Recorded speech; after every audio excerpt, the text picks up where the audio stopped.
What's going on, people? Mask on Sport with the latest video for you guys. But before I start, I just want to say a massive thank you to you guys. For reaching 100 subscribers. So much appreciation for you guys. I can't have done it without you guys. And I just want to say a massive thank you. Yeah, I'm buzzing. I'm excited. I don't even have 100 friends, but I've got like 100 subscribers on this channel that is meant to just be a joke thing where I can just say my piece and react to other YouTubers saying whatever it is that they say. But it's actually now taking a life on its own, and I'm really grateful. And I can't have done it without you guys with your likes, your comment, and your subscriptions. And as always, we are now on a road to 1,000, our first 1,000 view, our first 1,000 subscriptions. Sorry, we're now on the road to our first 1,000 subscriptions. So as always, don't forget to like, comment, and subscribe to the channel. But yeah, let's get into the video. Anyway, Liverpool are seeking Premier League domination. That's just the title. That's the title I'm actually gonna put that down. That's the title I'm putting down. Liverpool are seeking Premier League domination. It has been confirmed by Fabrizio Romano. There's been rumors out there that's been floating in the air anyway. How Liverpool are seeking to obviously land Alexander Isak, and it wouldn't be cheap. It would not be cheap, but it seems like they are now ready to actually break banks for him.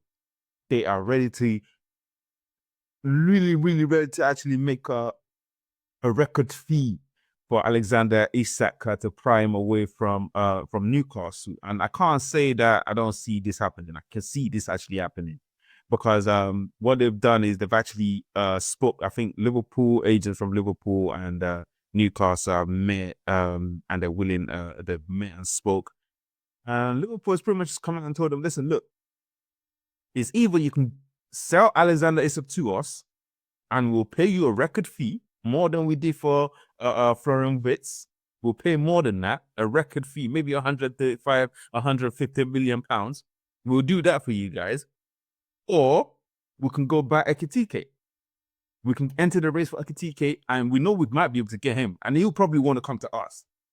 Do you know what I'm saying? So they put themselves, they're playing a game that is actually, it's a perfect game that they're playing. They're playing a game that they know that they're putting themselves in a position where it's going to be a win-win situation for them. It's going to be a win-win situation for them. I mean, Alexander Isak probably stay a year or 2 years max in Newcastle if Newcastle don't progress. And the way things are, there's no guarantee that Newcastle might even be in a position where they'll be able to hold on to Alexander Isak next season. They might not make top 4 next season. Do you know what I'm saying? And if they don't make top 4 next season, then clearly Isak is going to want to leave. Do you know what I mean? And rather than them sell it and him going for a much cheaper, they can get a lot more from him now. And that's the reasoning that Liverpool are coming out with. And that's the reasoning that Liverpool are actually throwing out there to Newcastle. And I feel like Newcastle are going to take the bait.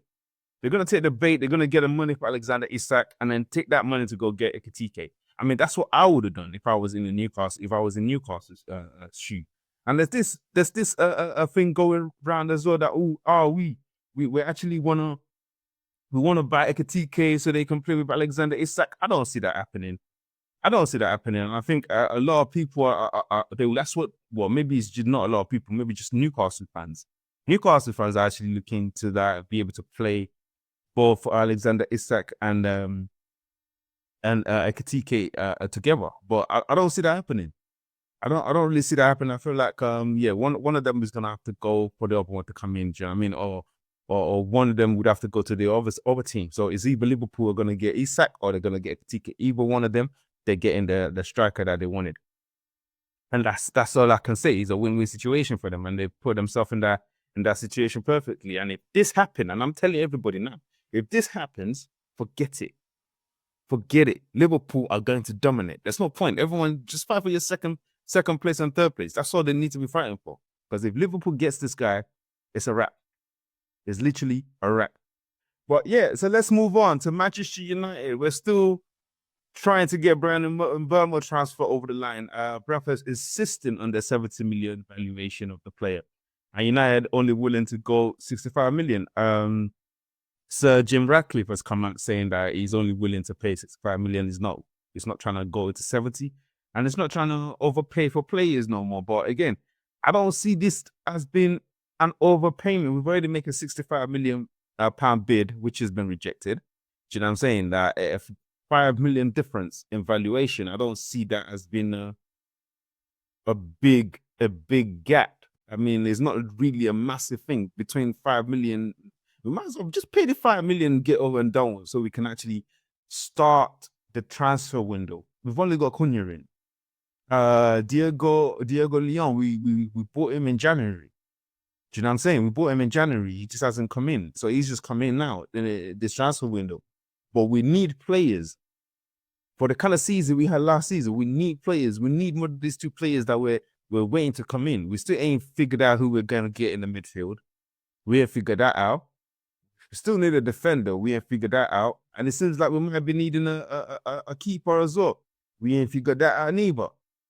So there's quite a lot of things that is just is baffling right now with Manchester United. There's not even so much baffling. It's just that I don't know what we are doing, but I'm not going to panic.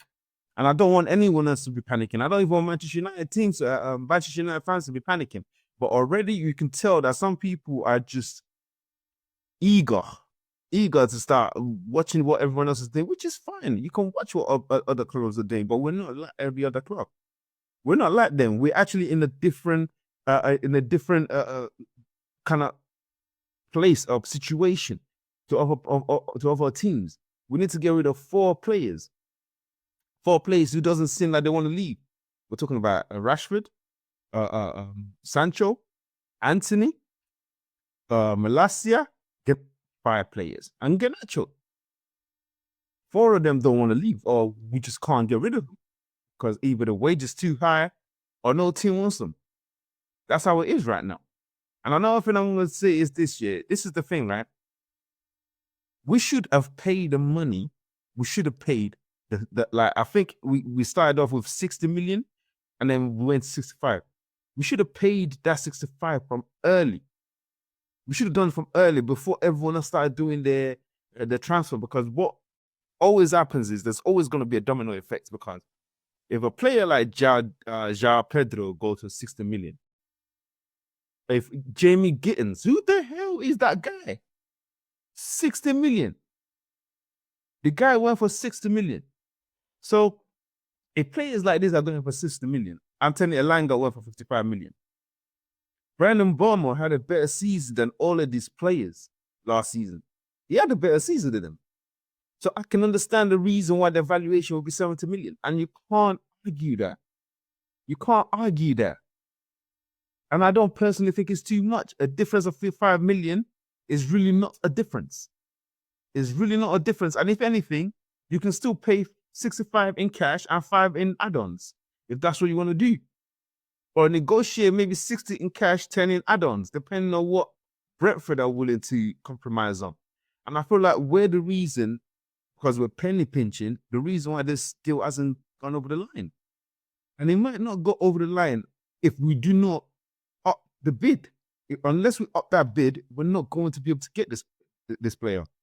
And it's going for far too long now. We've got Cunha in. We ain't got nobody else. And that is too long right now. And everybody's panicking. And I'm also, obviously, we have to sell in order for us to buy.